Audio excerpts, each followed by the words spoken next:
আমার বাজেট বেশি না, 1 লাখ টাকার মতো। কে দিয়েছে? আমার হাজবেন্ড ব্যাংকে জব করে। আমি আমি কিছু করি না, কেনাকাটা করতেছি, আরো বাকি আছে কিছু, নেক্সটে করব। আত্মীয় স্বজনকে দিচ্ছি, নিজেরা কিনছি, বাচ্চাদের জন্য কেনাকাটা হয়েছে, আমার জন্য কিছু হয়েছে, আরো বাকি আছে, বাকিগুলো পরে করব। এই মোবাইল কিনতে আসছি, আইফোন মিশর থেকে নিয়ে আসছি, মিশর থেকে। এগুলো কি মিশরেই পাওয়া যায়? এখানে এগুলো পাওয়া যায় না, মিশর আমার মেয়ে থাকে তো, ওখান থেকে আমি মিশর আমরা বেড়াতে গিয়েছিলাম, ওখান থেকে নিয়ে আসছি। আমার জন্য 3 পিস কিনবো, ওনার জন্য পাঞ্জাবি কিনবো। ওয়ালটন আবারও মিলিনিয়ার অফারে ওয়ালটন ফ্রিজ কিনে আপনিও হয়ে যেতে পারেন মিলিয়নিয়ার। মিলিনিয়ার ছড়াছড়ি দেশ জুড়ে, এটা শুধু ওয়ালটেনই পারে। ব্র্যান্ডের জিনিস অবশ্যই আমাদের পছন্দ, বাট আসলে কি আমরা তো মধ্যবিত্ত, আমাদেরকে অনেক কিছুই হিসাব করে করতে হয়।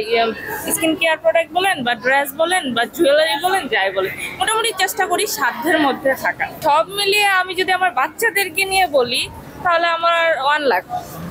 আর আমার নিজের জন্য ধরা বাঁধা নেই, পছন্দ হলে ওকে, না হলে ঠিক আছে, এরকম আর কি। আমি গোল্ডের প্রতি বেশি মানে ড্রেসে অনেক টাকা খরচ করেছে, আমি গোল্ডটা মানে এটা একটা অ্যাসিড হিসেবে থাকে, এটা মনে করি আমি। এই যে চলে আসছি, দেখতেছি পছন্দ মতো যদি হয় নিয়ে নেবো, তেমন কোনো যে বাজেট একদম ধরা বাঁধা ওইরকম কিছু নেই। হাজবেন্ড বলছে যা ভালো লাগে সাধ্যের মধ্যে নিয়ে নিও, সমস্যা নেই।